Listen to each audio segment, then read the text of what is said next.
Começando a gravação do nosso encontro de peritos, não sei qual é a edição, não sei agora qual edição, eu acho que é a 11ª ou 12ª, não sei. Hoje, dia 20 de dezembro de 2024, são 19 horas e 7 minutos.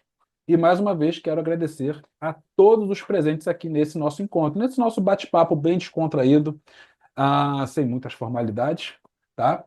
Quem tiver alguma dúvida, fique à vontade para esclarecer.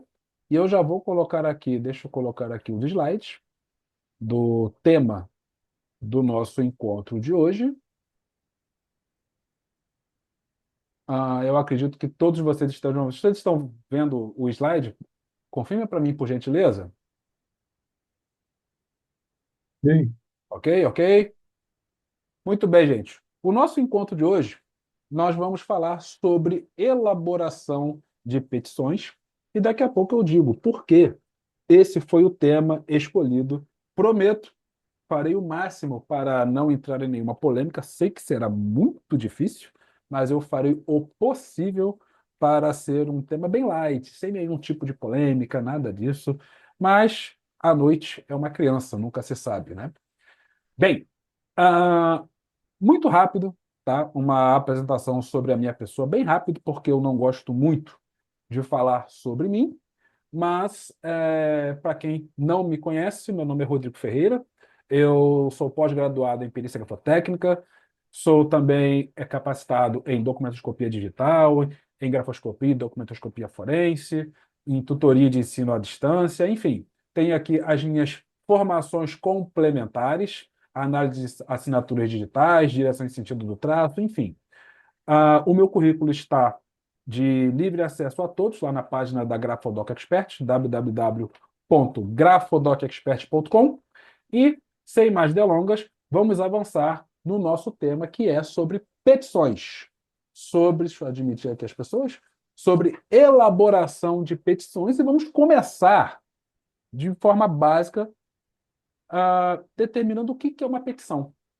O que é uma petição, esse documento que tanto nós ouvimos falar quando nós entramos nessa área de perícia, no nosso caso, grafotécnica e documentoscopia? O que é uma petição?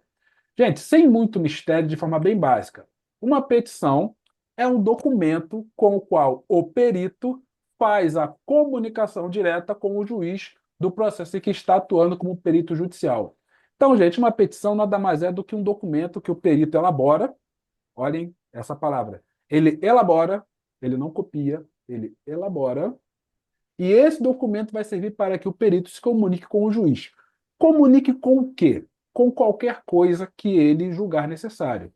Essa petição pode ter uma solicitação, um pedido, pode ser uma petição para esclarecimento de algum ponto, esclarecer alguma informação, buscar alguma informação. Então, qualquer coisa que o perito necessitar para o seu trabalho, ele faz essa comunicação com o juiz, não com os advogados. O perito se comunica, o judicial se comunica com o juiz, e ele faz essa comunicação mediante esse documento que é a petição, tá?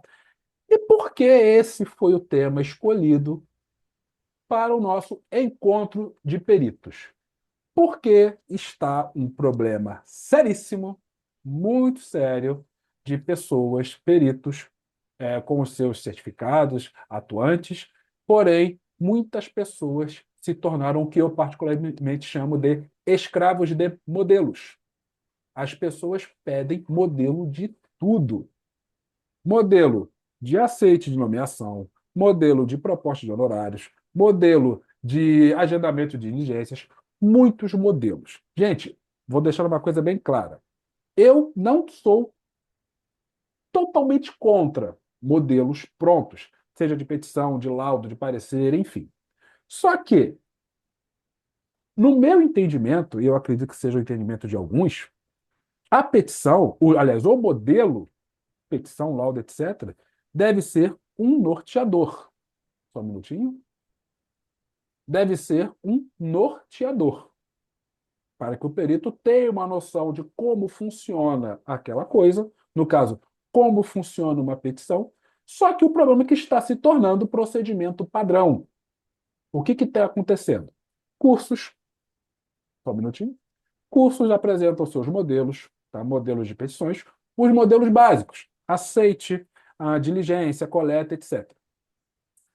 Aí, quando uma situação foge desse modelo, desse padrão do rito, aí o que acontece? O perito fica sem saber o que fazer, porque ele não sabe elaborar uma petição. Ele usa modelos. Aí acontece isso que está agora nos slides. As pessoas pedindo modelo de pagamento de honorários, modelo de aceite de nomeação, modelo de resposta de impugnação, modelo de majoração de justiça gratuita, modelo de impugnação de laudo, né? Modelo de solicitação de dilação de prazo, entre outros, entre outros, tá? Este aqui último, deixa eu colocar aqui, não é o tema desta deste nosso encontro, mas esse último aqui é o que dói na alma, porque esse último aqui é modelo de É resposta de triste. quesito. Esse é Isso é aquele que, quando a pessoa pede, vem no meu direct e pede, é aquele que dá uma dorzinha. Só um minutinho, gente.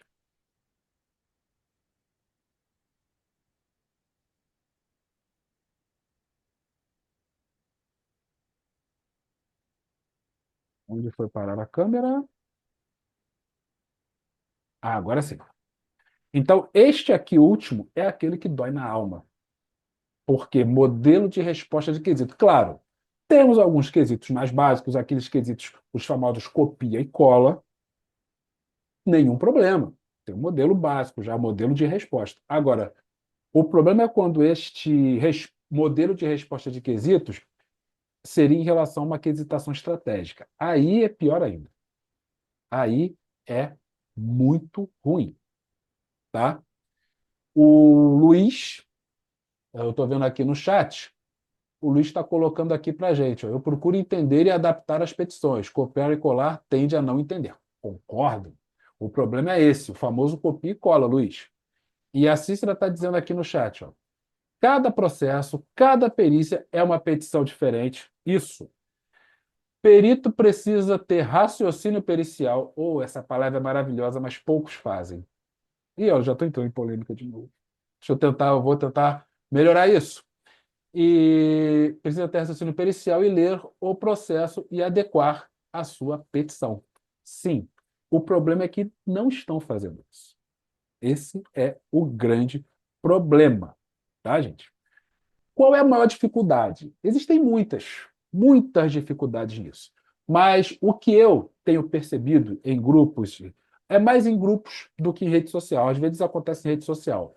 Mas o que a gente percebe em grupos de WhatsApp, Telegram, enfim, é, primeiro ponto, muitos peritos estão com receio, com medo de se manifestar no processo, de saber o que que eu falo, o que que eu faço, o que que eu, como que eu me dirijo.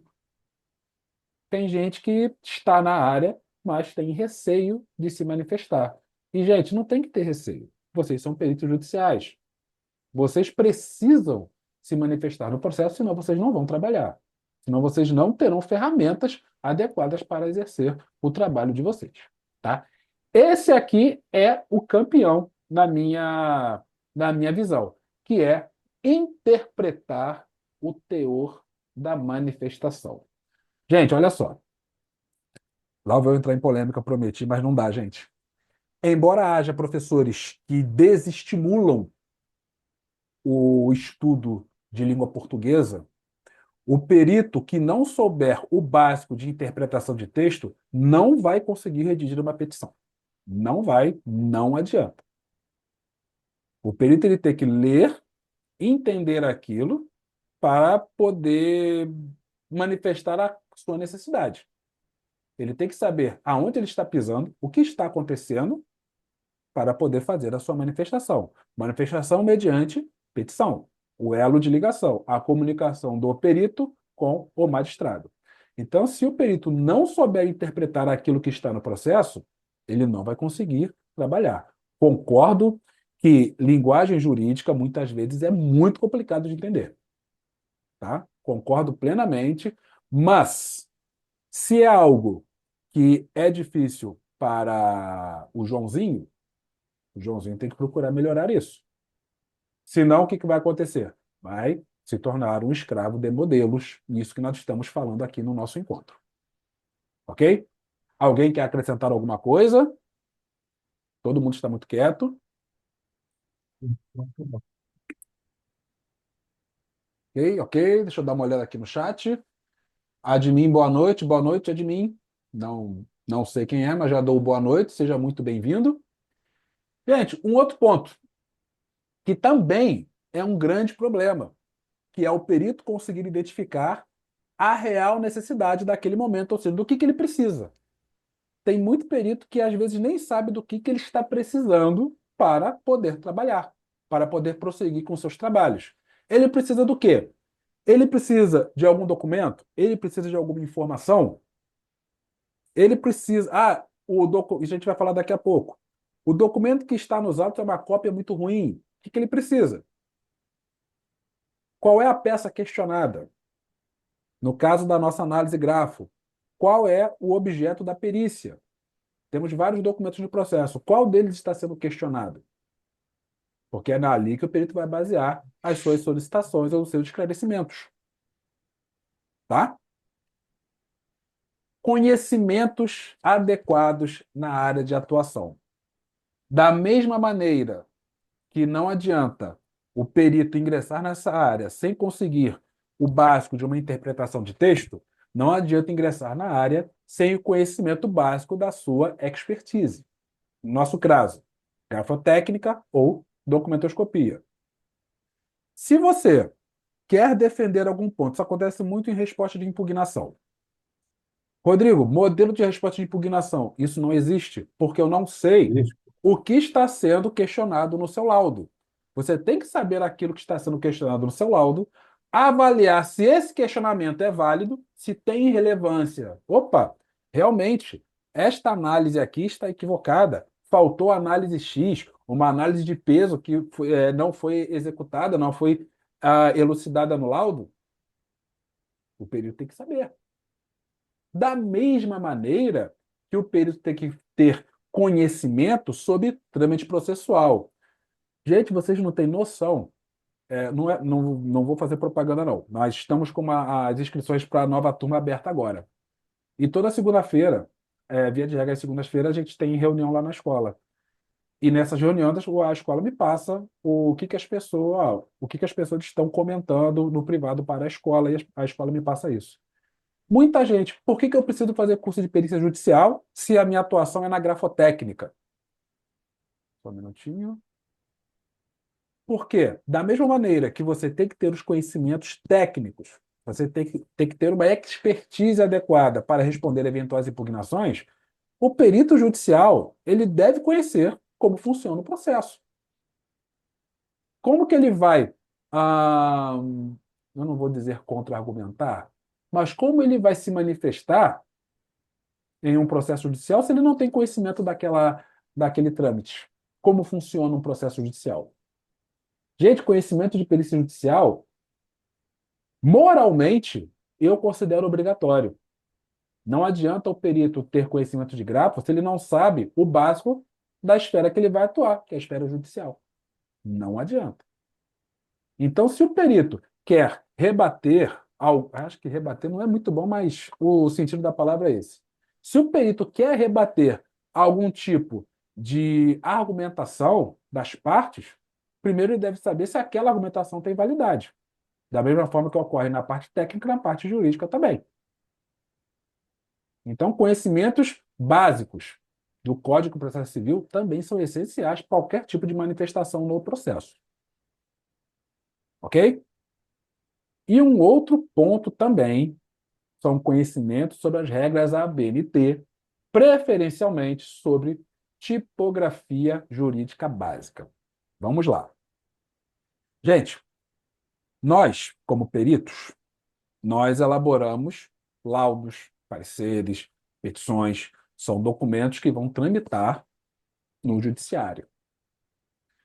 Fica muito complicado para um profissional carregar no processo uma petição totalmente bagunçada, sem nenhum tipo de ordem cronológica, eu não vou dizer pontuação eu vou falar daqui a pouco, mas a parte do visual de uma petição tem que ser considerado.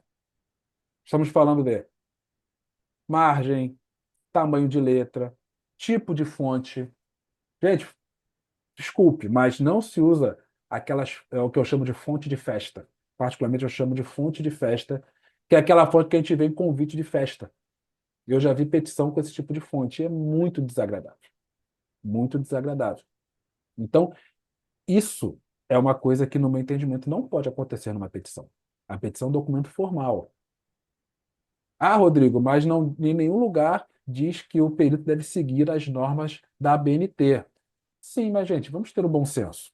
Vamos utilizar uma, elaborar petições com o mínimo apresentável, o mínimo no caso do visual. E as regras da ABNT é o mínimo. Caso o perito tenha o conhecimento disso aqui, ó, de tipografia jurídica, melhor. O que é tipografia jurídica? Bem básico. É tornar aquele documento com um visual, eu não vou dizer moderno, mas é um visual mais atrativo para a leitura. A fonte, eu quero dar um destaque em algum ponto. Eu coloco um fundo naquela região do texto para dar um destaque naquela colocação. Eu coloco tópicos, não faço aquele texto monótono, eu posso dividir por tópicos, tá? Isso é muito importante. E esse último aqui, junto com interpretar o teor da manifestação, é o mais preocupante, que é ortografia básica. Da mesma maneira que, infelizmente, temos professores que desestimulam o aluno, ou no caso o perito, a interpretação de texto, também temos professores que desestimulam o aluno a uma ortografia básica, língua portuguesa básica. Gente, estamos falando de o básico, letra maiúscula em início de parágrafo, uso de vírgula então é campeão. Uso de ponto. Ah, mas isso não dá problema. O juiz só quer saber da conclusão do laudo. Gente, eu já fui em congressos aqui no Rio de Janeiro, em que um juiz foi um dos palestrantes e ele destitui peritos que apresentam documentos, seja petições ou laudos, com erros de gramática. Ele faz a destituição.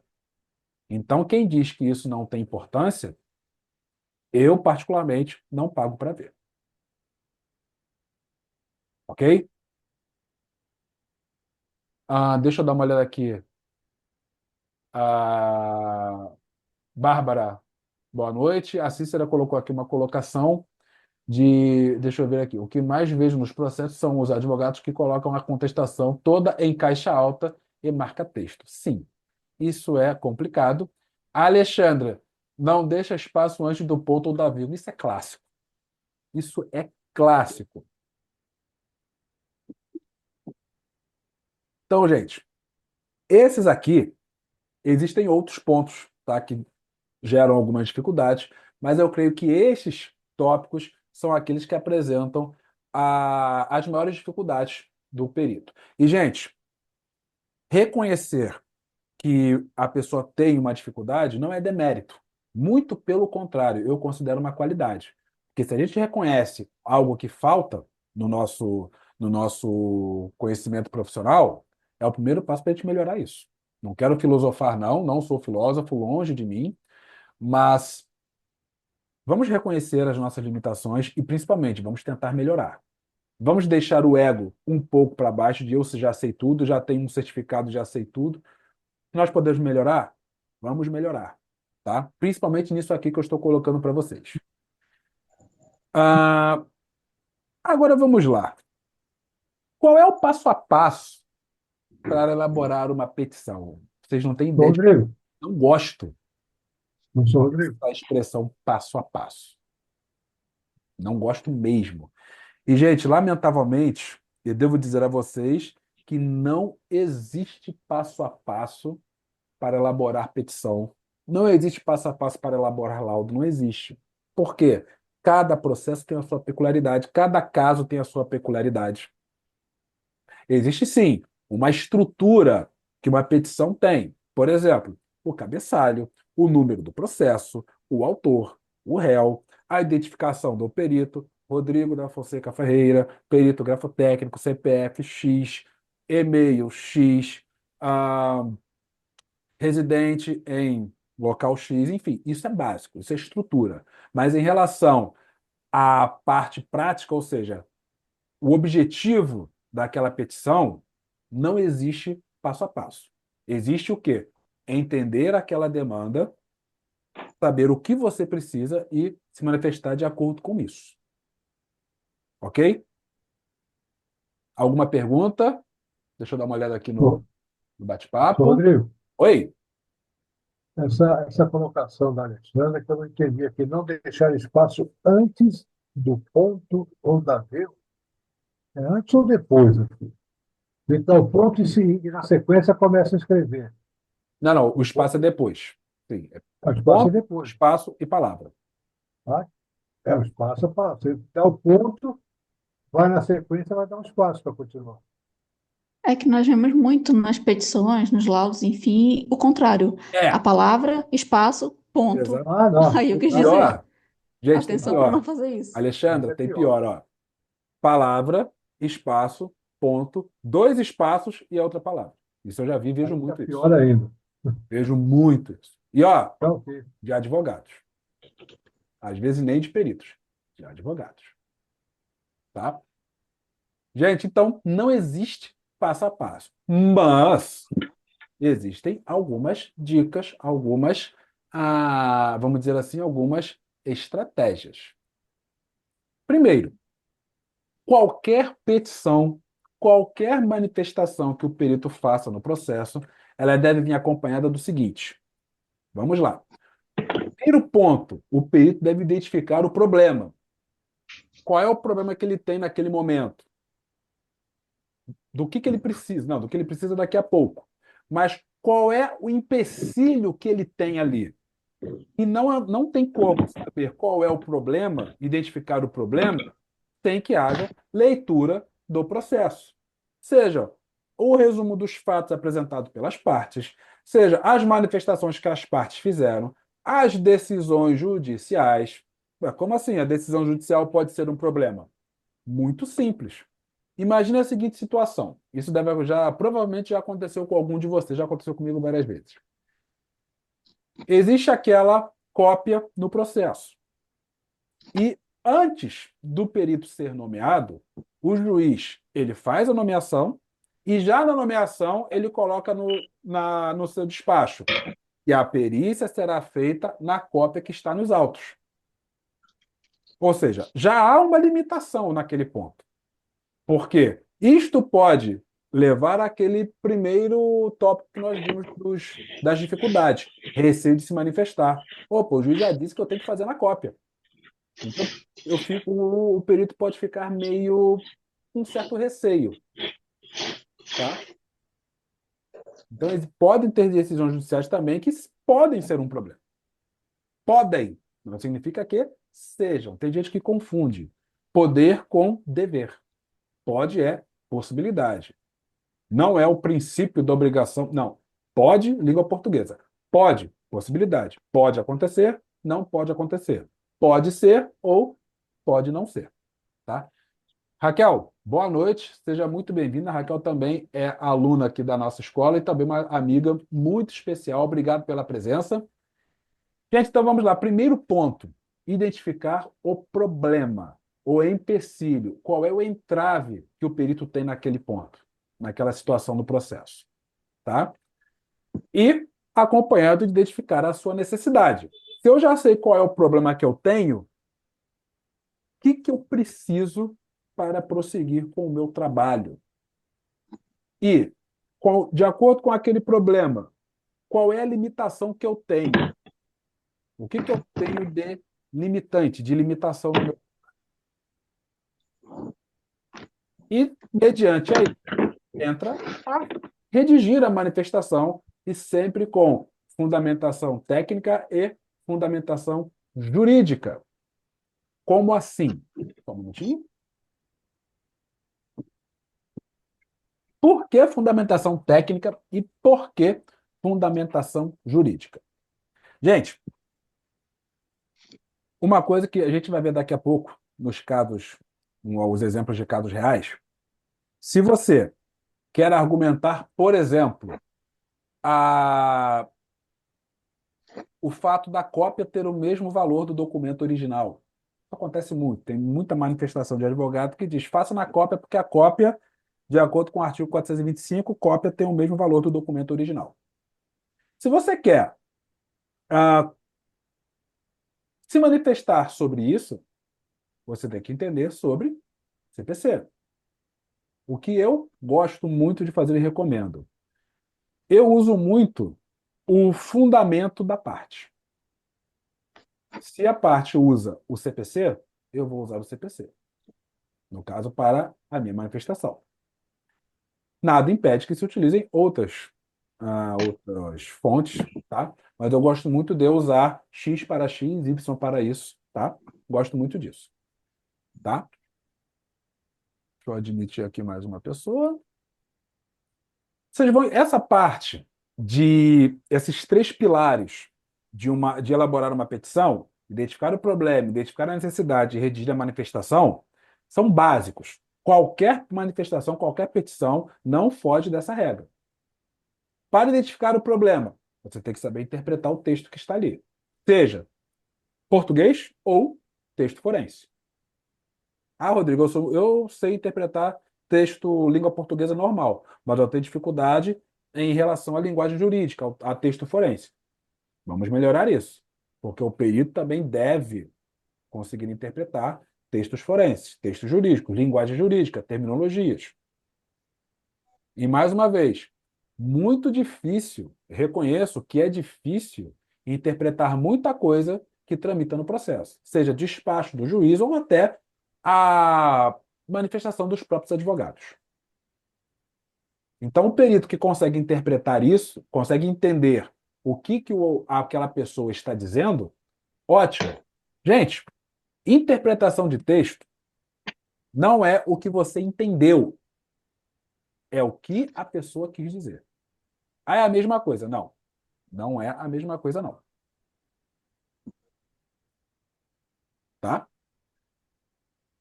Esses três pilares, identificar o problema, identificar a necessidade de redigir a manifestação, eu vou apresentar aqui para vocês um caso real que vai ficar bem claro isso e que acredito que este caso já deve ter acontecido com muitos de vocês, tá?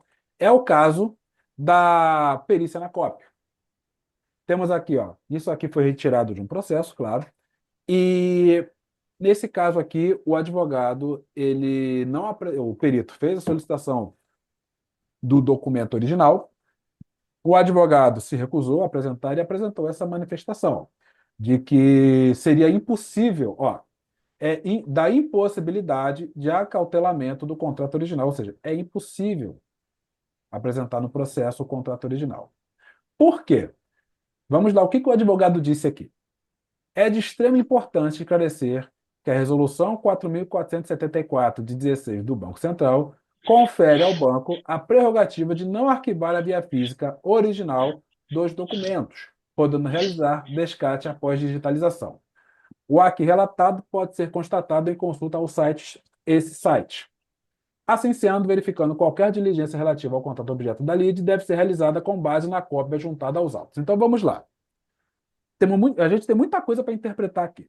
Primeiro ponto. Este link é quebrado. Já vou adiantar a vocês. Este link é inexistente.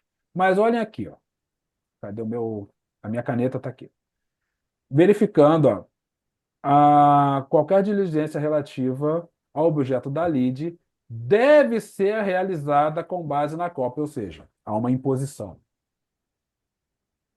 Não foi dito, por exemplo, que o perito seja intimado sobre a possibilidade de realizar a perícia na cópia já acostada aos autos. Isso é uma coisa. A perícia deve ser feita na cópia juntada aos autos. Isso é outra coisa. Muitas vezes, gente, Rodrigo, o juiz disse que eu tenho que fazer a perícia na cópia. Aí vamos ver a manifestação, a decisão do juiz. Intime-se o perito sobre a possibilidade dos exames serem realizados na cópia já acostada nos autos. O juiz não disse para você fazer na cópia. Ele perguntou se pode ser feito na cópia. Vejam a importância aí de uma interpretação adequada. Aqui é a mesma coisa. O advogado disse que, de acordo com esta resolução, que o banco pode não arquivar a via física, a via original, se ele apresentar uma digitalização. Isso diz lá no artigo 10, que os advogados falam muito desse artigo, do artigo 10. As instituições referidas no artigo 1º podem descartar os documentos de origem após a sua digitalização. Isto aqui, ó, este artigo 10, é aquele que, via de regra, fundamenta isso aqui. Só que existe um problema aqui, gente. Primeiro ponto, esta é a assinatura, que seria desse caso. É claro que eu não preciso dizer que essa assinatura está com uma qualidade muito ruim. Muito ruim. Aqui, neste caso, o perito teria uma série de limitações, principalmente em relação à qualidade gráfica desse documento. Aqui eu não consigo precisar se há nenhum tipo de ponto de apoio no ataque. Aqui eu não consigo precisar, por exemplo, se essa região aqui, ó, se isso aqui é um momento gráfico adicional ou se é um despejo de tinta. Aqui eu não consigo especificar, por exemplo, se este mínimo gráfico aqui foi feito de baixo para cima ou de cima para baixo. Aqui eu não sei se, por exemplo, se o método aqui dessa letra A, daqui letra I, se ela fez isso aqui. Não, peraí. Meu mouse falhou aqui. Eu não sei se a letra A fez isso aqui, ó, aqui, aí desceu, provavelmente fez isso e isso aqui. Mas eu não sei se, por exemplo, se ela fez algum outro tipo de movimento. Provavelmente foi esse, mas certeza? Não tem. Eu não sei se aqui, ó, na descida dessa letra B, se aqui há um momento gráfico adicional, se há um levantamento de caneta aqui ou não, ou se o M desceu e fez isso aqui, ou se ele fez isso aqui. Eu não sei. Essa qualidade aqui não permite que eu teça nenhum tipo de conclusão a respeito disso. Além, claro, do caso da procedência. Eu falei isso já em outra live e vou repetir. Qual é a garantia de um documento digitalizado em relação à autenticidade? No meu entendimento, nenhuma. Qualquer via digitalizada de documento pode ser fruto de alteração por meio digitais. Rodrigo, se eu não vi a digitalização sendo feita, ou se eu não fiz a digitalização, eu não garanto a autenticidade de nenhum tipo de digitalização. Não garanto. E daqui a pouco vamos falar sobre o caso de cópia ter o mesmo valor do original. Tá? Daqui a pouco a gente vai abordar isso. Então, aqui, deixa eu ver aqui, a Viviane Maciel. Boa noite. Se o réu não quer fornecer o documento original, devo insistir com ele? Deve sim. Tá? Pelo menos, peça o original. Por quê? Se você fizer a perícia numa cópia, coloque as ressalvas em relação à procedência, as limitações sobre a qualidade, o que é passível de análise não é. Mas, se a perícia na cópia pode ser prejudicada? Sim. Só que é estranho que a mesma pessoa que questiona, vamos dizer assim, a veracidade de uma perícia na cópia é aquela que se recusou a apresentar o documento original. Eu já tive muitos casos da parte que apresenta uma quesitação, por exemplo, 10 quesitos. Dos 10, 4 questionam um suposto questionamento da veracidade de uma perícia numa cópia. Só que essa é aquela que, quando a gente pede original, apresenta a resolução do Banco Central dizendo que não precisa apresentar o original, que a cópia é suficiente. Horas. Se você, parte, está preocupada, e claro, plausível, com a segurança, só um minutinho, com a segurança daquele procedimento, tanto que de 10 quesitos, 4 foram justamente sobre esse questionamento, mais um motivo para que você apresente o documento original. Não é verdade? Então, Viviane, sim, insista sempre no documento original. Mas, claro, haverá situações em que o documento original já terá sido descartado, infelizmente. Nem sempre a perícia é como o perito quer. Às vezes é como ela deve ser, infelizmente. Ah, olha que interessante aqui. A Berta, boa noite. Muito obrigado pela presença. A Berta, ela colocou aqui uma seguinte colocação. Olha que interessante.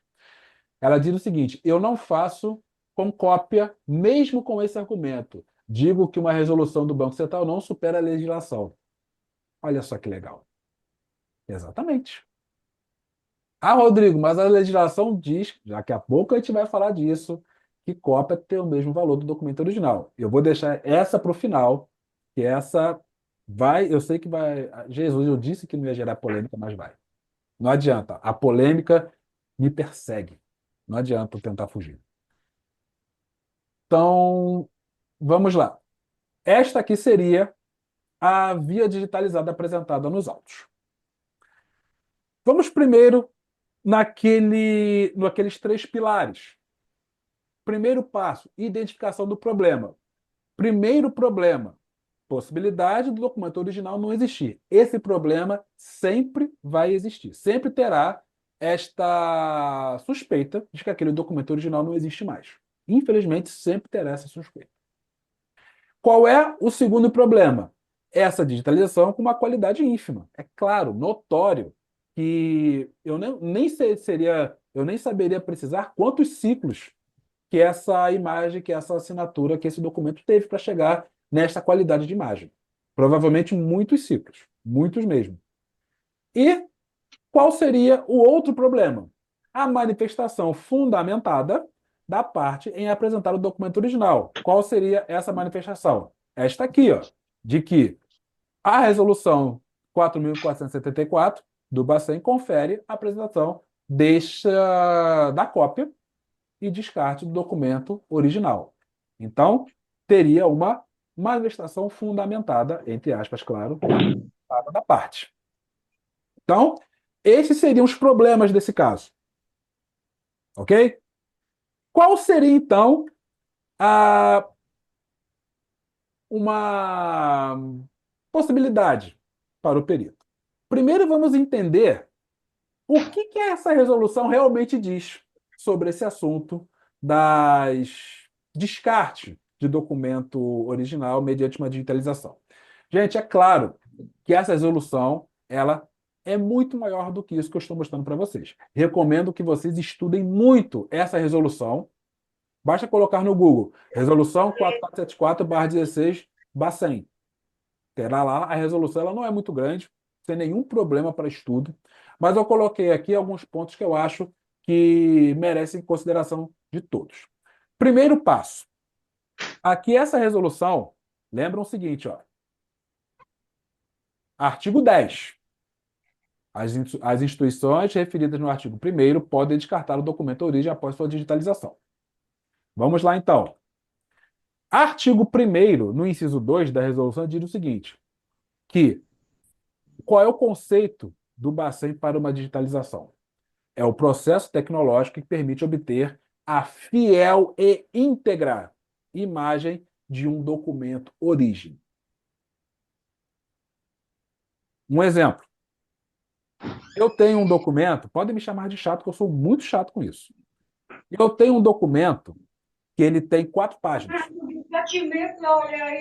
Página 1/4, página 2/4, página 3/4 e página 4/4. Aí o que acontece?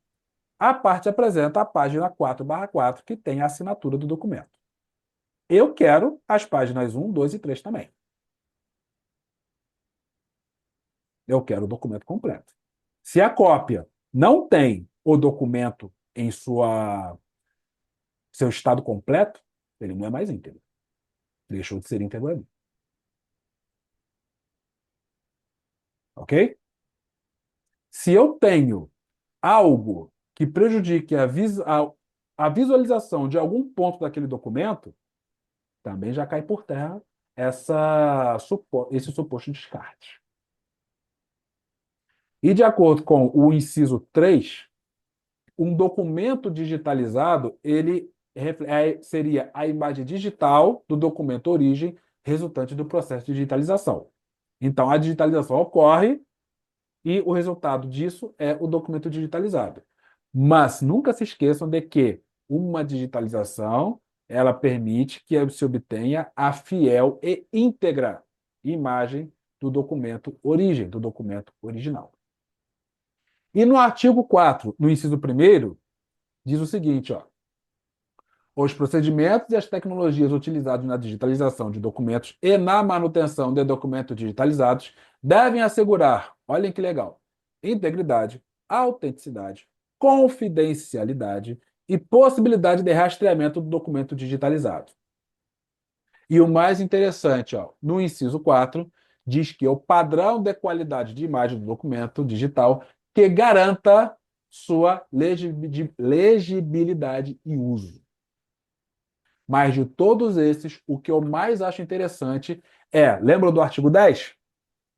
No artigo 10, no seu segundo parágrafo, diz o seguinte: previamente ao descarte de que se trata o caput, as instituições mencionadas no artigo 1º devem averiguar se a eliminação do documento origem poderá, direta ou indiretamente, impedir, prejudicar, dificultar ou mitigar por qualquer forma a tutela judicial ou extrajudicial dos direitos e dos interesses que decorram, direto ou indiretamente, do documento origem, inclusive no que diz respeito à produção de provas. E, no caso, somos nós. Então, vamos lá. Além de uma série de regrinhas, vamos dizer assim, que o Bacen coloca, se por acaso esse descarte vier a prejudicar, direto ou indiretamente, ou dificultar de alguma forma qualquer tipo de procedimento que diga respeito a uma eventual produção de prova, esse descarte não pode ser feito. As instituições elas devem assegurar isso. Mas se ela não assegurou isso, ela que arque com a responsabilidade. Então, além de outras coisas que essa resolução diz, não é só digitalizei o documento, tenho aqui a digitalização, jogo o documento origem no lixo. Não. As instituições elas devem seguir uma série de regras para que possam se valer dessa resolução. Então, isso é muito importante. Isso aqui é o quê que nós estamos fazendo? Conhecimento da técnica. Temos que conhecer essa resolução. Advogados usam muito essa resolução. Então, temos que saber de forma bem profunda o que essa resolução diz. Para saber se aquela argumentação do advogado realmente está condizente com o que diz na resolução. E, lamentavelmente, via de regra, muitas vezes não estão. Ok? Outra coisa que acontece muito, a questão da qualidade da cópia. Eu já vi, deixa eu voltar aqui, eu já vi, eu tenho aqui esta imagem da assinatura. Eu já vi o advogado, ele, além disso aqui, ó, de que o Banco Central permite o descarte e tudo mais, eu já vi o advogado ele dizer que a cópia está em excelente qualidade, que deve ser realizada na via digitalizada, que, por sinal, possui excelente qualidade. E a via digitalizada seria essa aqui. Então, vamos lá. O advogado, nesse exemplo que eu dei, que é real, ele diz que esse exemplar, essa amostra de assinatura, tem uma qualidade muito boa. Garante que aquela qualidade é muito boa. Então, vamos lá. Existe uma jurisprudência lá da 20ª Câmara de Direito Privado de São Paulo, do TJ de São Paulo, que diz o seguinte: que caberá ao perito, vejam lá no item D, caberá ao perito judicial analisar a qualidade da cópia para fins de realização da perícia grafotécnica. Então, não é o advogado que diz ou não diz se a qualidade da cópia é adequada ou não ao trabalho pericial. Mentira, né? Então, Fechei, né? Não é nada para ser? Eu estou escutando. é o perito judicial, não é o advogado. Então, aqui tem, por exemplo, essa jurisprudência que diz isso. A Bárbara colocou aqui, compactação, no caso dessa compactação, também diminui a qualidade. Gente, sim. Vou abrir um parêntese aqui, aproveitando essa deixa da Bárbara. Muita gente pergunta, Rodrigo, meu laudo ficou muito grande. Meu laudo está muito grande, eu não consigo carregar ele no processo. O que que eu faço? Eu posso usar, por exemplo, sites para compactar esse PDF? Pode, mas eu recomendo que não façam. Eu prefiro que o laudo seja dividido em duas partes, parte um e parte 2. Por quê? Justamente para conservar a qualidade. Compressão de imagem, quando você tem alguma imagem e você comprime, a qualidade dela diminui muito. E nós, peritos grafotécnicos, peritos em documentoscopia, nós trabalhamos muito com qualidade de imagem. Muito mesmo. Então, prefiram sempre dividir o laudo. Preferencialmente, dividam o laudo em partes um e parte 2. Ok? Fecha parênteses, voltando aqui ao caso. Então, como eu falei, jurisprudência que diz que cabe ao perito determinar se aquela qualidade é adequada ou não, a qualidade da cópia é adequada ou não, para prosseguir com os trabalhos periciais. Isso também pode ser utilizado como manifestação de resposta a essa afirmação de ótima qualidade para uma imagem que tem uma qualidade péssima. Ok?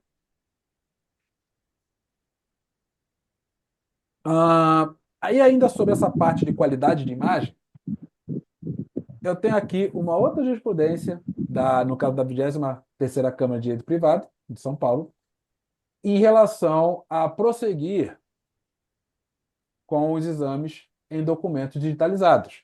Olha, lembram que a perícia deve ser feita na cópia. Sobre esse prisma, cabe ao perito avaliar se há viabilidade de realização de prova grafotécnica sem a exibição do contrato original. Então, além de avaliar a qualidade da cópia, se é apta ou não aos trabalhos periciais, e avaliar se há necessidade de apresentação do doc original, se aquela perícia pode prosseguir sem que o documento original seja apresentado, isso, de acordo com essa jurisprudência, também cabe ao perito, no caso, ao perito grafotécnico. Não é o advogado quem decide. Primeiro que qualquer poder decisório não é do perito, não é do advogado, qualquer poder decisório no processo é do juiz. Então, nós apresentamos as nossas colocações para o juiz e ele toma a decisão que ele acha mais adequada ao caso. Tá? A Bárbara colocou aqui sobre a parte de site de compactação. Concordo, Bárbara. Sites de compactação não são seguros com dados sensíveis. No caso, há problemas de cibersegurança.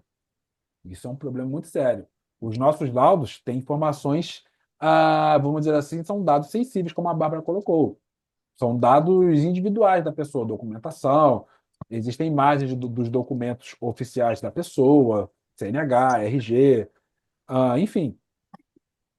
Então, endereço, enfim. Então, realmente seria muito complicado essa parte de compactação de sites externos. Concordo plenamente, Bárbara.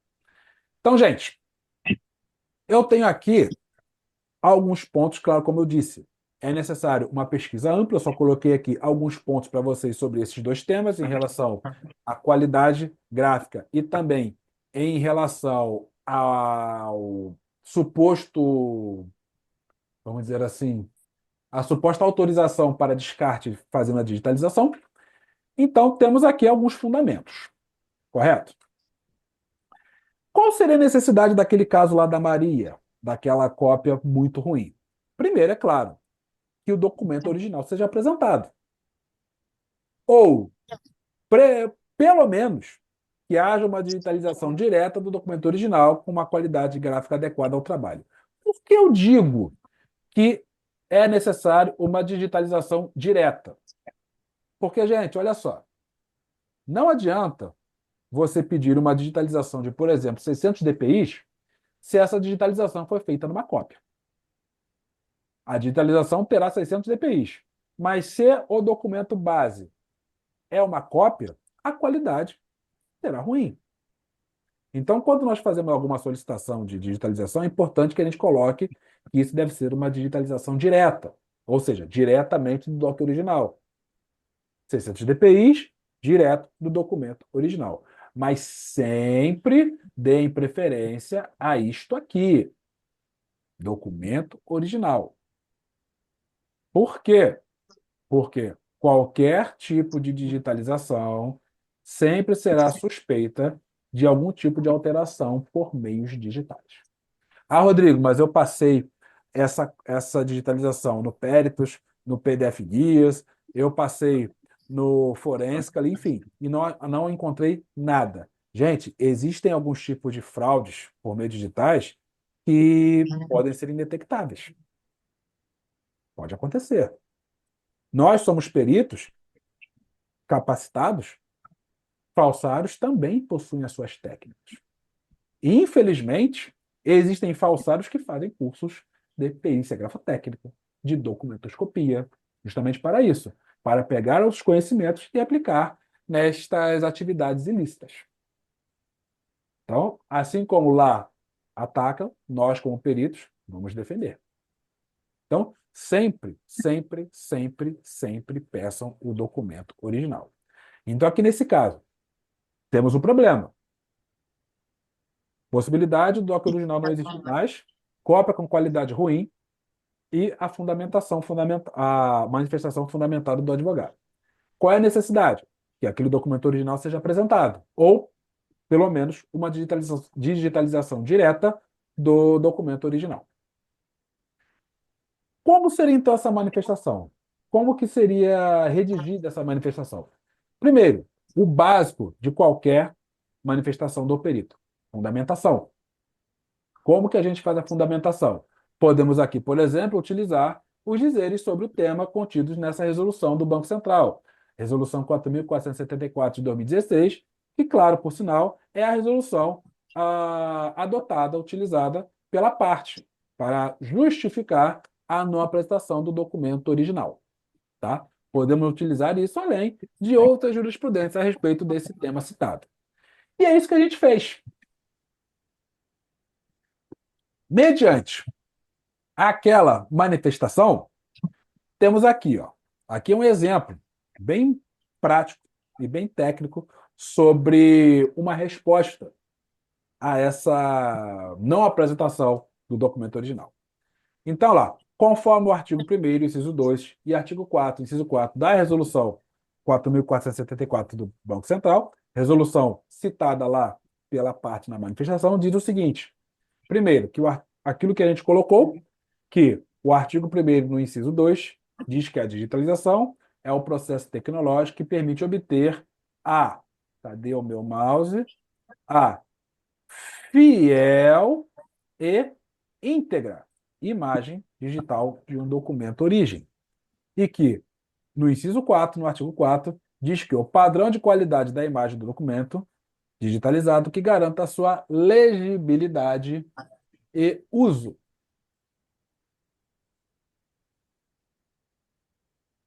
Continuando, vamos lá.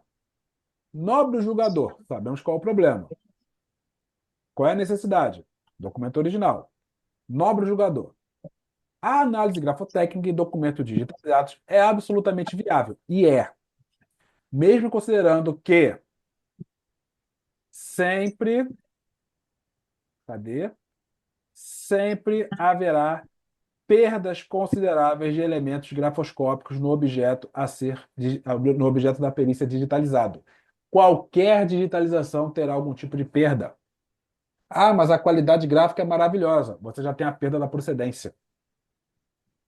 Gente, vamos lá. Eu tenho o Joãozinho e o Banco X. O Banco X está alegando que a assinatura do Joãozinho em um determinado contrato é autêntica. O Banco X apresentou uma cópia. O perito faz os seus exames e chega a uma conclusão de autenticidade feita naquela cópia. Qual cópia? Muito legal. Cópia de qualidade boa, tá? Pergunto a vocês, qual é a garantia que eu tenho, no caso o perito, de que aquela cópia apresentada pela parte Banco X, o Banco X defende que a assinatura do Joãozinho é verdadeira, ele apresenta a cópia. Qual é a garantia que eu tenho de que aquela assinatura realmente pertence àquele documento? Ou seja, o falsário, quando ele produz alguma fraude, ele faz essa fraude, esse documento fraudado, para ter algum benefício. Eu, como fraudador, não faria um documento que me prejudicasse, muito pelo contrário, eu quero ter a vantagem. Então, quando o perito faz um exame grafotécnico numa cópia e ele chega à conclusão de que a assinatura não é compatível com os padrões autênticos do periciando ou da pericianda, ok. Mas quando há uma conclusão que tende para uma autenticidade, existe essa consideração. Qual é a garantia que aquele documento não tem algum tipo de alteração, sendo que o resultado da perícia favorece a parte que apresentou o documento digitalizado e não o documento original? Fica essa pergunta no ar. Então, mesmo que haja qualquer tipo, haja uma qualidade gráfica maravilhosa, sempre terá esse problema da procedência. Tá? Então, aqui, sempre haverá perdas consideráveis. Entretanto, segundo a Resolução 4.474 de 2016 do Banco Central, o documento digitalizado deve apresentar imagem fiel e íntegra do documento original. Fato este que na avaliação técnica desse expert não ocorre no documento apresentado pela requerida em ID tal do processo epígrafe. Aí está aqui a imagem do documento. Isso aqui está na petição, no corpo da petição. Concomitantemente, segundo a Resolução 4.474 de 2016, os documentos digitalizados devem ser portadores de assinaturas digitais e ou eletrônicas, que sejam legalmente aceitos, visando assegurar a autenticidade e a integridade do documento digitalizado. Somente assim, tais documentos poderão ter suas vias originais devidamente descartadas. Se não, vejamos. Aí aqui está o artigo 9. Lembra que a parte naquele exemplo falou do artigo 10. No artigo 9 diz o seguinte, que para assegurar a autenticidade e a integridade do documento digitalizado, deve ser utilizado o padrão de assinaturas digitais legalmente aceito, que permita a conferência das assinaturas digitais durante todo o período de validade do documento. Então, isso aqui é um outro ponto que é muito interessante, que na resolução do Banco Central diz isso, ó, que o documento digitalizado deve ser portador de assinatura digital e que seja legalmente aceito. Não é o caso daquele documento. Outra coisa que diz também na resolução, aí lá, aquele parágrafo 2º do artigo 10, previamente ao descarte de que trata o caput. Isso tudo a gente viu lá quando a gente viu a fundamentação. Nós pegamos aquilo e colocamos aqui na nossa petição. Identificamos o problema. Qual é a necessidade? Documento original. Manifestação, mediante a fundamentação. Como que a gente faz isso? Conhecendo a resolução, conhecendo o CPC. Não tem como fazer sem. As instituições mencionadas no artigo 1º devem averiguar se a eliminação do documento origem poderá, direta ou indiretamente, impedir, prejudicar, dificultar ou mitigar por qualquer forma a tutela judicial ou extrajudicial dos direitos e dos interesses que decorram, direta ou indiretamente, do documento origem, inclusive no que diz respeito à produção de provas. Ademais, vale salientar que a 20ª Câmara, isso tudo na petição. Claro que eu dividi aqui em imagens, mas é um texto corrido. Tá? Ademais, vale salientar que a 20ª Câmara de Direito Privado do TJ de São Paulo confere ao perito judicial determinar a qualidade da cópia constada aos autos. Nesse sentido, afirma a jurisprudência. E aqui está aquela jurisprudência lá da 20ª Câmara de Direito Privado, que diz, entre outras coisas, no item D, que caberá ao perito judicial analisar a qualidade da cópia para fins de realização da perícia grafotécnica. Não sou eu que estou dizendo, não sou eu que estou dizendo isso, é a jurisprudência da 20ª Câmara do Direito Privado de São Paulo. Da mesma maneira que, ainda sobre o tema, a 23ª Câmara de Direito Privado do TJ de São Paulo apresenta a jurisprudência em que a incumbência de avaliar sobre a viabilidade ou não dos exames sem que o original seja apresentado é do perito. Se não, vejamos. Sob este prisma, cabe ao perito avaliar se há viabilidade de realização da prova grafotécnica sem a exibição do contrato original.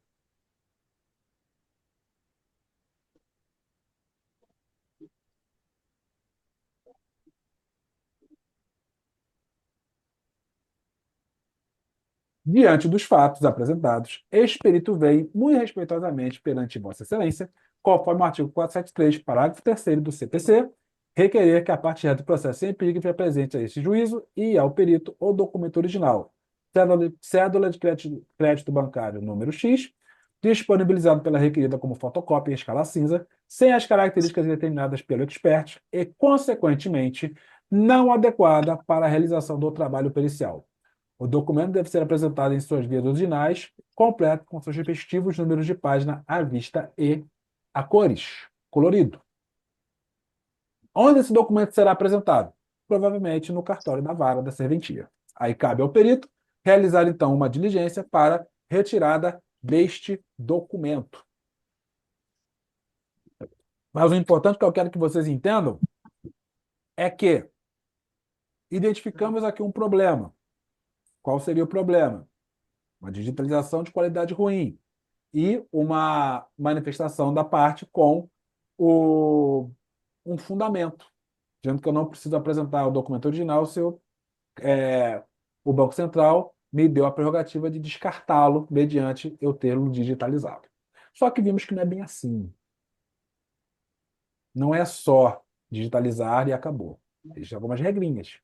Você quer usar a resolução do Banco Central a seu favor, você deve seguir aquelas regrinhas. Você não vai seguir uma ou duas regras. Vai seguir todas. Se você não segue todas, a resolução não se aplica ao seu caso. Que foi o caso deste trabalho dessa senhora Maria. Então, gente, identificar o problema. Necessidade. Apresentar o documento original. Manifestação. Fundamentos. Como temos fundamentos? Pesquisa. Não é pedindo em grupos, em modelos. Vamos pesquisar. Jurisprudência. O Jus Brasil tem muita coisa boa em relação à jurisprudência. Vamos pesquisar. Tendo essa pesquisa, você pode, sem nenhum problema, elaborar um banco de dados. Eu não quero aqui que ninguém decore, eu vou decorar todas as jurisprudências. Não. Faça um banco de dados seu e tenha a jurisprudência sobre documento digitalizado, jurisprudência sobre cópia, enfim, faça algo organizacional. Crie um banco de dados para que você consiga manifestar alguma coisa quando houver algum empecilho para o seu trabalho. Não tem outro jeito de conseguir isso se não houver pesquisa de campo. Seja em material de cursos, seja na rede de computadores, internet, seja com outros colegas. Uma coisa é você pesquisar, outra coisa é você pedir modelo pronto. Ok? Este segundo caso é aquele muito famoso. Eu tinha até conversado com a Alexandra no direct sobre essa situação que ocorre muito advogado faz isso. Tem muitos representantes de partes que utilizam dessa situação aqui. Vamos lá. Aqui é a manifestação do advogado. Dessa forma, o Banco Central do Brasil permite o arquivamento de forma digital dos contratos bancários com o intuito de facilitar as atividades. Não seria conveniente, olha que interessante, não seria conveniente impor que as instituições financeiras continuem a arquivar os documentos apenas para possibilitar a produção de provas, como se fosse uma coisa muito pequena. Produzir uma prova, pequeno, né? Pequeno. em eventuais demandas judiciais que possam ser ajuizadas. Ou seja, essa é uma tática muito boa. Qual é? Minimizar a outra parte. Você enaltece o teu e minimiza aquele. Para que que eu vou arquivar uma coisa só para produzir uma prova? Para quê? Agora a parte interessante é essa aqui, ó. O artigo 425, no seu inciso 4 do Código de Processo Civil, dispõe em verbis. Artigo 425. Fazem a mesma prova que os originais. As reproduções digitalizadas, que é o que a gente está falando aqui, de qualquer documento público ou particular, quando juntada aos autos pelos órgãos da Justiça e seus auxiliares, pelo Ministério Público e seus auxiliares, pela Defensoria Pública e seus auxiliares, pelas procuradorias, pelas repartições públicas em geral e por advogados.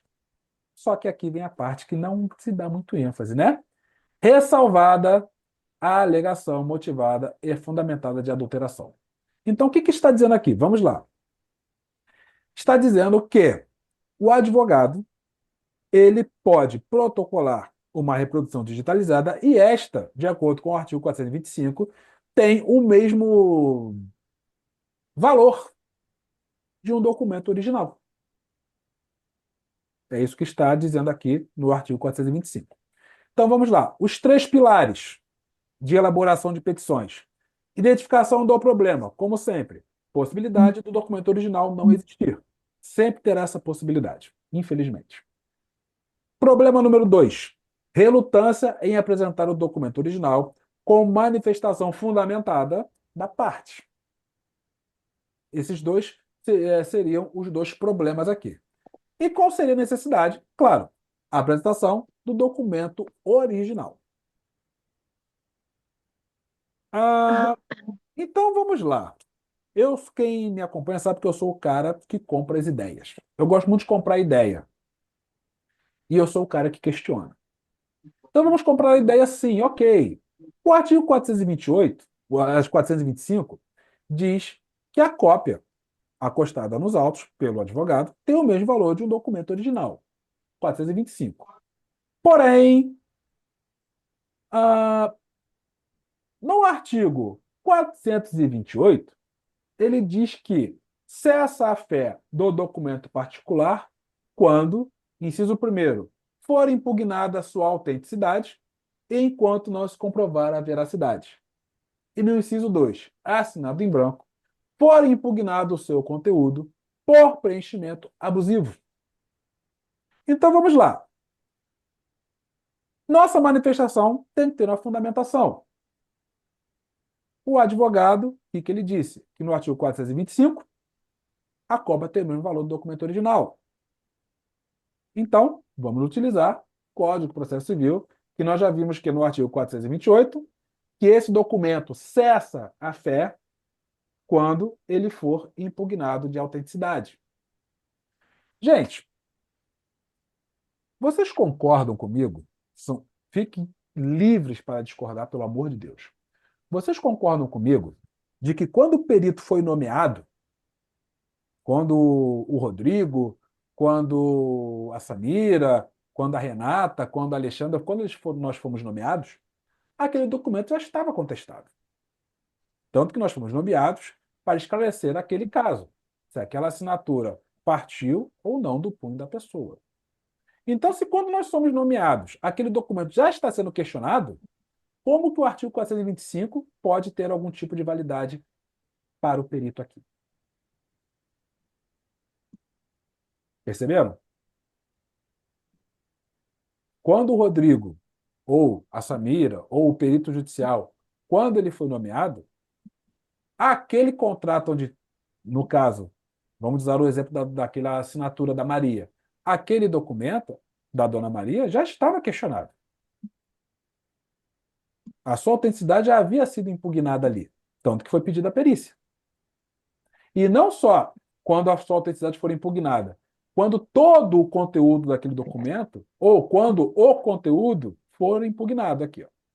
O artigo 428, assim que o meu mouse voltar, ele é muito claro.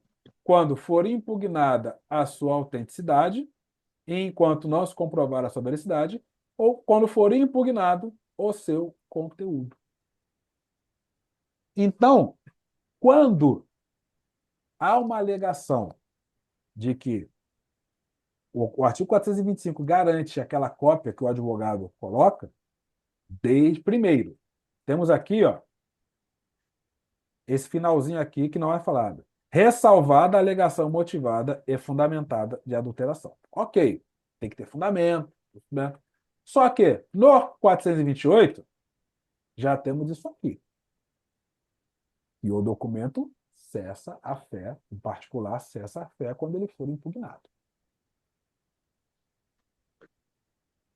Então, como é que a gente, vamos dizer assim, deixa eu dar uma olhadinha aqui, tem coisa no chat, só um minutinho, gente.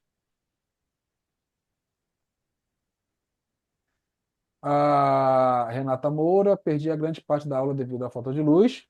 Vamos ter essa aula. Sim, a aula será gravada. Daqui a pouco eu falo com vocês sobre o certificado. Essa aula sim está sendo gravada. Leandro. Boa noite, Leandro. Obrigado pela presença, seja muito bem-vindo. Ah, Só um minutinho. Em concordância, o que o Leandro disse aqui? Deixa eu ver aqui. Em concordância com a Lei nº 11.419, de dezembro de 2006, Lei de Processo Eletrônico. Documentos produzidos eletronicamente juntados aos processos eletrônicos, com garantia de origem de seu signatário, na forma estabelecida nesta lei, serão considerados originais para todos os efeitos legais. Primeiro, os extratos digitais e os documentos digitalizados e juntados aos autos pelos órgãos da Justiça auxiliares, pelo Ministério Público e seus auxiliares, pelas procuradorias, pelas autoridades policiais, repartições públicas em geral, advogados públicos e privados, teve uma força probante dos originais, ressalvada a alegação motivada fundamental de adulteração durante o processo de digitalização. Tá. Parágrafo 2º. A arguição de falsidade do documento original será processada eletronicamente na forma da lei, processo em vigor.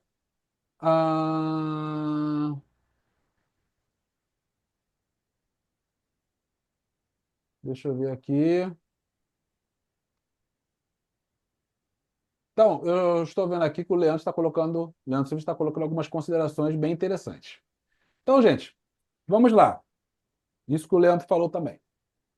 Temos aqui o caso do artigo 428, que diz que o documento perde a fé. Agora, eu disse que eu sou o cara que compra as ideias. Agora eu vou deixar de comprar a ideia. Mesmo que a legislação diga que cópia tem o mesmo valor do documento original, para a grafotécnica, isto nunca será fato. Para a grafotécnica, nenhuma cópia tem o mesmo valor do documento original. E é muito desagradável, não é, Leandro, não é, tá? Eu já vi outros casos. E é muito desagradável quando você vê um perito, que, mais uma vez, não é o Leandro, pelo amor de Deus. Quando você vê um perito numa live dizer que não pediu o documento original porque a legislação diz que cópia tem o mesmo valor. Aí é forçoso. Aí é forçoso. Tá? Então, gente, primeiro temos alguns pontos a considerar em relação a esse cópia ter o mesmo valor do original, mesmo na legislação. E segundo, temos o caso de que para a grafotécnica, nós somos peritos grafotécnicos, para a grafoscopia, cópia nunca terá o mesmo valor. Nunca. Por que não? Porque existem uma série de elementos que, em vias digitalizadas que são planificadas, tendem a serem perdidos. Então não tem como ter o mesmo valor se com esse eu tenho uma garantia praticamente total de análise e com esse eu não tenho. Não tem como. Tá? Então aqui neste caso da cópia ter o mesmo valor do original, o perito fez essa manifestação. Excelência, ressalta-se que, segundo o artigo 428 do Código de Processo Civil de 2015, os documentos particulares perdem a sua suposta fé a partir do fato dos mesmos ser contestados de sua autenticidade, que se trata justamente do objetivo desta lide. Se não, vejamos, e temos lá a citação do artigo 428. Tá? Cessa a fé do documento particular quando for impugnada a sua autenticidade e enquanto não se comprovar a sua veracidade. E no inciso 2, cessa-fé do documento particular quando assinado em branco, quando for impugnado seu conteúdo ou quando for preenchimento abusivo. Gente, está caindo uma chuva muito alta aqui, acho que eu vou acelerar essa live antes que a gente perca aqui alguma coisa, tá? Então, gente, vejam o seguinte, ó. Aqui é um trecho de uma petição e vejam que há um visual bem interessante. Temos aqui um parágrafo, temos aqui, ó, aqui, ó, uma imagem de um martelinho. Temos aqui, ó, a origem, no caso a referência do CPC, que utilizamos para o nosso embasamento, e temos aqui o conteúdo da nossa fundamentação. Gente, isso daqui pode parecer uma coisa simples, mas uma petição bem organizada, bem distribuída, com seu conteúdo bem distribuído, pode fazer muita diferença. Primeiro, porque visualmente fica melhor, fica até melhor de ser compreendido do que aquela coisa maçante. Artigo tal, parágrafo, artigo tal, inciso. Fica muito complicado. Então, quando a gente coloca uma distribuição visualmente mais agradável, uma tipografia uma tipografia forense, algo mais ah, apresentável, isso, para a imagem profissional do perito, isso faz muita diferença também. Ok? Alguém tem alguma pergunta?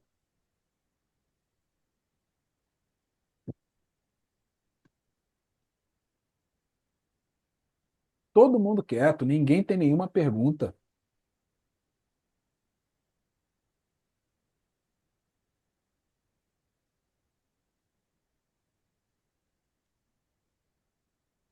Deixa eu ver aqui no chat.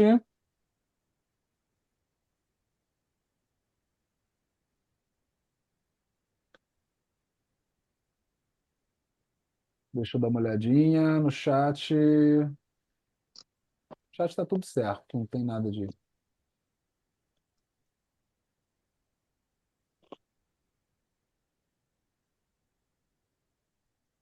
Ok. Gente, então olha só. Desse nosso encontro, o que que a gente pode concluir? Que elaborar uma petição requer, primeiro, pesquisa. Não adianta ah, ter um conhecimento absurdo de grafo se você não sabe redigir uma petição. Não adianta, desculpe. Então requer pesquisa constante. Gente, eu sempre digo que estudo é constante, não só de grafo, não só de doc, mas de judicial também. Por que que eu preciso ter um curso de perícia judicial? Você tem que saber primeiro quando você vai se manifestar, quando você precisa se manifestar e como você vai elaborar uma petição para argumentar ou responder algum tipo de impugnação, de algum tipo de contestação no caso das partes. Aproveitando parênteses, por favor, parem de contestar despacho de juiz. Vou falar novamente. Parem de contestar despacho de juiz. Está uma onda de peritos que estão elaborando petições ou pedindo modelos, contestando decisão judicial. E, gente, juiz não gosta de ser contestado. Quando o perito contesta um despacho, fatalmente ele será substituído. E quem acha, quem perdeu é o juiz, porque o perito saiu, um perito bom saiu, quem perdeu foi o juiz, em 2 minutos ele faz a substituição. Então quem perdeu foi o perito, ponto. Quem deixou de ter trabalho naquela repartição, naquele TJ, foi o perito, ponto. Quem provavelmente ficou queimado naquela vara foi o perito, ponto. Não é o juiz. Tá? Deixa eu ter uma coisa aqui. Rafaela, no caso, o ideal é pedir o documento para ser enviado ao endereço do perito. Então, Rafaela, eu prefiro ir buscar. Tá? Existe sim, vamos lá. Existe a possibilidade, não é obrigatoriedade, existe a possibilidade do documento ser enviado ao perito. Sim, eu prefiro ir buscar. Por quê? Porque eu indo buscar, eu sei que quando eu chegar lá, claro, o documento estando lá, eu vou ter posse do documento. Quando o documento é enviado para mim, eu dependo do Sistema Brasileiro de Correios. Ah, Rodrigo, eu fiz isso já, eu odeio esse argumento. Eu já fiz isso 50 vezes comigo e nunca falhou. E se falhar a vez 51? Claro que haverá situações aqui, não será possível. Ok. Mas não é que é obrigado, mas eu prefiro ir até o local, o cartório, e pegar o documento. E, gente, tem juiz que não aceita.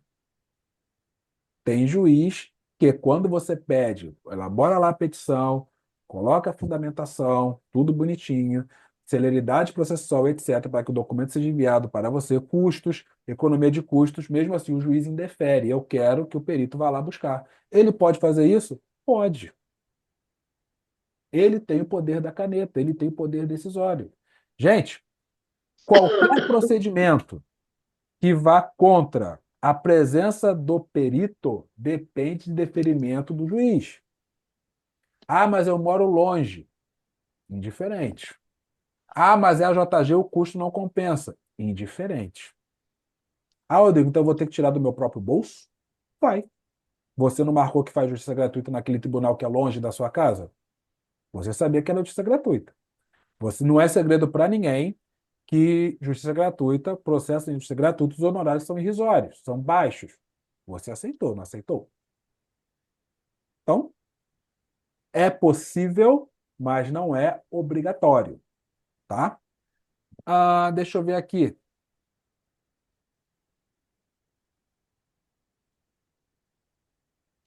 Aberta. Quando aceitamos fazer com cópia do não original, corremos o risco. Peraí. Corremos o risco de sofrermos um processo por fraude pela parte que perde, não é? Depende, ô Berta, olha só.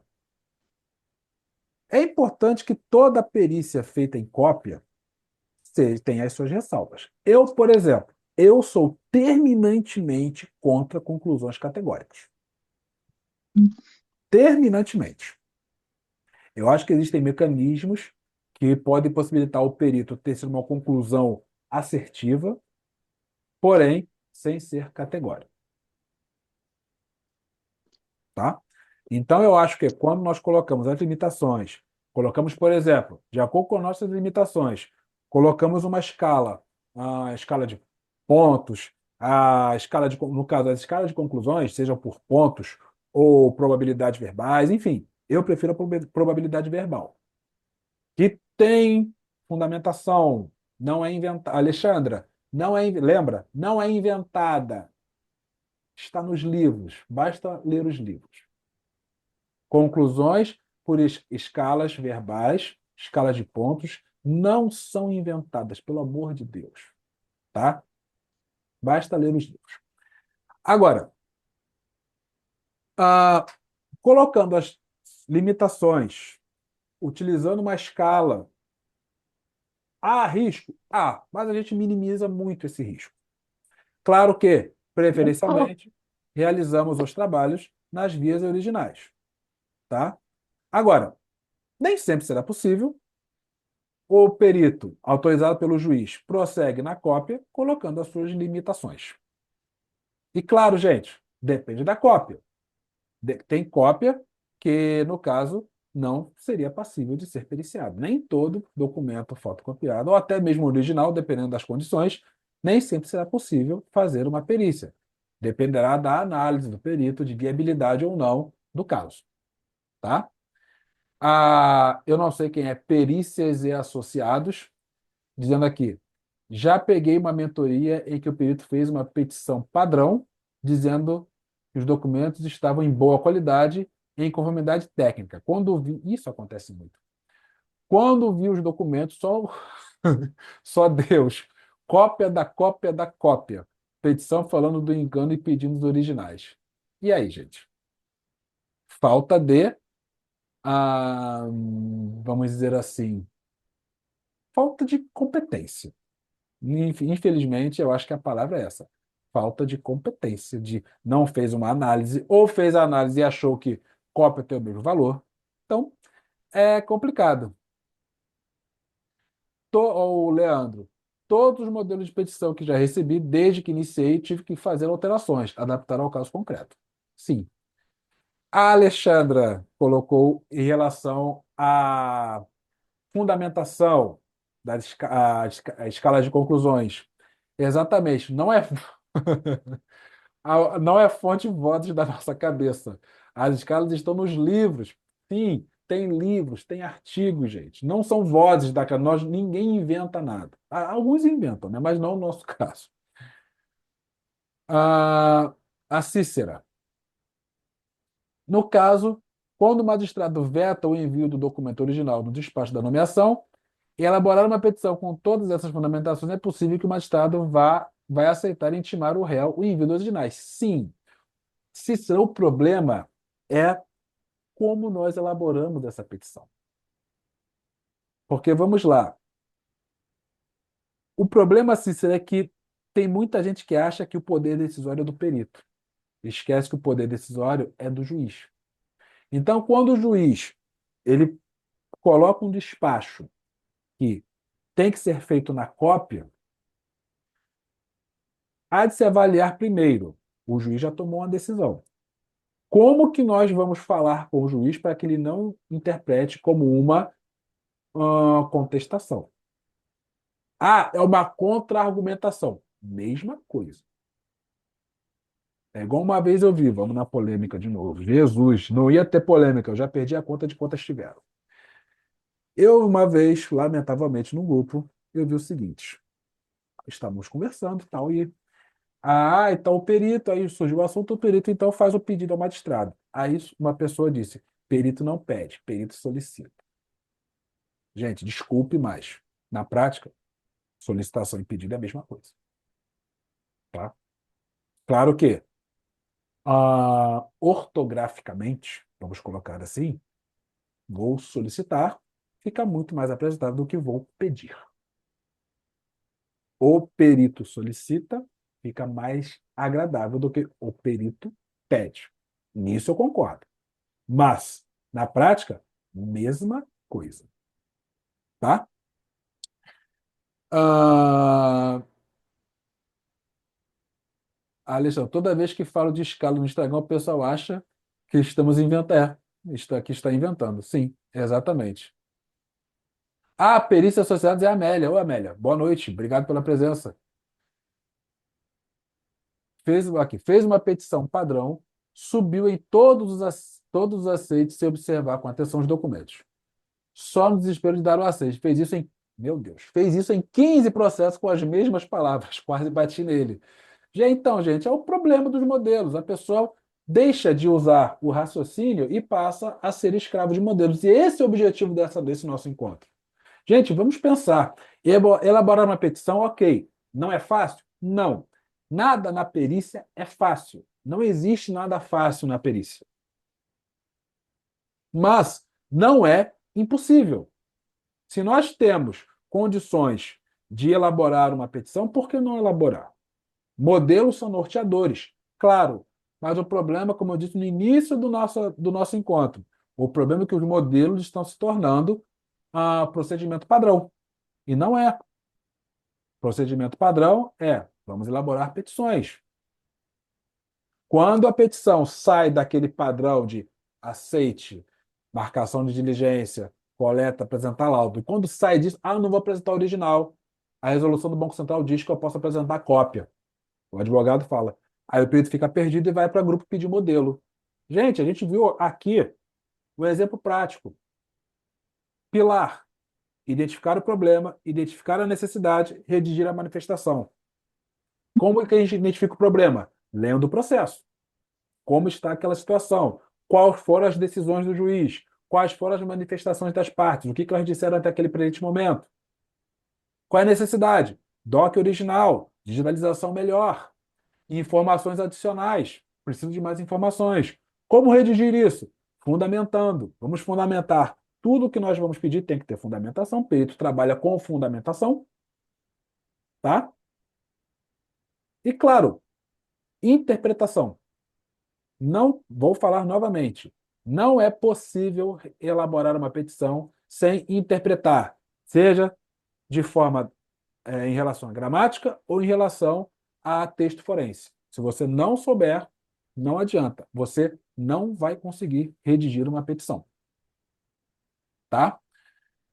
Então, elaborar uma petição requer pesquisa constante, seja por elementos técnicos e científicos, perícia grafotécnica e documentoscopia são ciências. Documentoscopia é uma ciência, perícia grafotécnica é uma ciência, não é achismo, ou mesmo na busca por jurisprudências pertinentes ao caso específico. Vimos aqui algumas.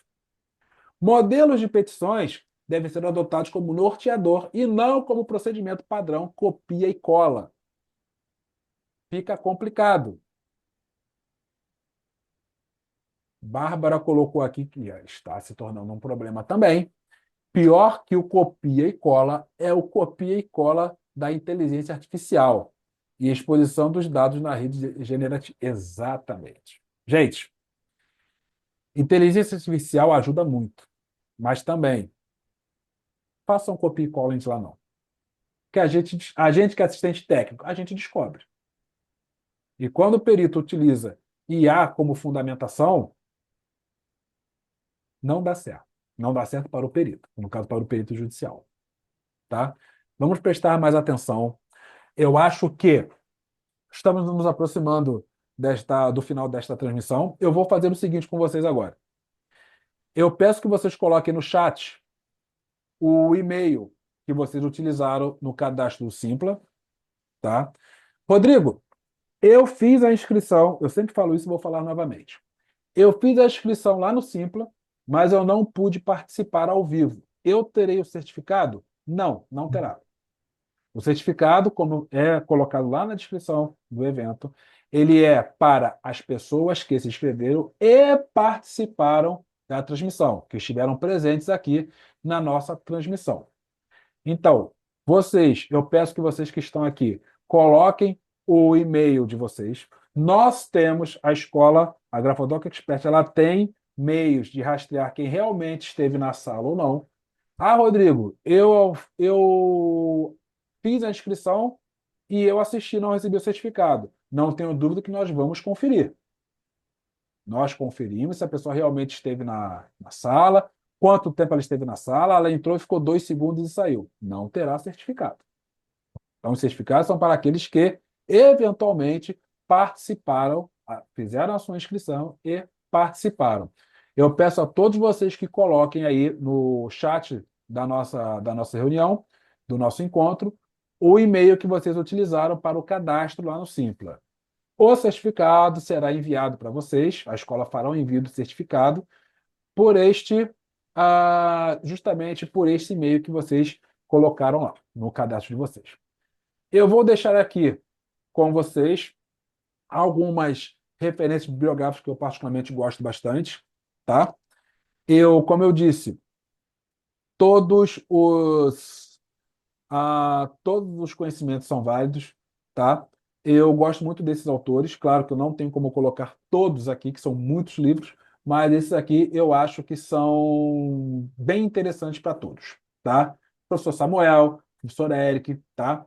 Tem ali o Manual de Boas Práticas de Exames Grafoscópicos, tá? Então, quem puder adquirir esse material, não estou fazendo propaganda, tá?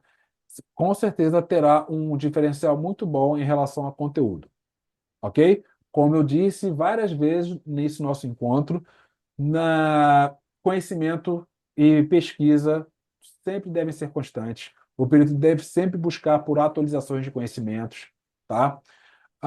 Sempre busquem por fontes de informações, pesquisem a veracidade das informações que vocês veem em redes sociais. Redes sociais, muita gente posta muita coisa. Procurem entender se realmente aquilo que está sendo postado realmente é verídico, tá? Se tem fundamentação científica, ok? Luciano perguntando se a aula vai ficar gravada. Sim, vai ficar gravada. Deixa eu ver aqui. É, Não lembro ao certo qual coloquei. Uso mais de um. Coloque os dois. Coloque os que você usa tá? O e-mail que não tiver no chat não receberá o certificado, que nós vamos comparar o que está aqui com a gente e o que foi colocado lá, ok? Então, não lembre qual eu uso mais de um. Coloque os que você lembra. O que tiver no dos que você colocar, você colocou três. Vamos conferir os três. O que tiver lá no cadastro será enviado para você, ok? Alguém quer colocar alguma colocação? Alguém quer apresentar algum questionamento? Alguém quer fazer algum elogio, alguma crítica? Quer mandar algum presente? Também estamos aceitando. Deixa eu ver. Dá uma olhadinha aqui. Pessoal colocando o e-mail. Deixa eu ver. Leandro, obrigado pelo feedback. Alexandre também, muito obrigado. Bom, gente, deixa eu fechar aqui rapidinho.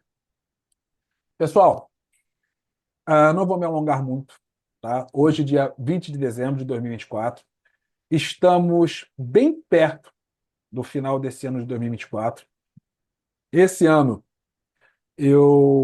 foi muito bom para todos, tá? Para mim foi um ano excelente, profissionalmente e pessoalmente, tá?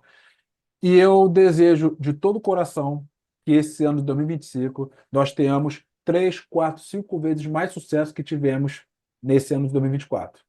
É o que eu desejo para mim e que eu desejo para todos vocês.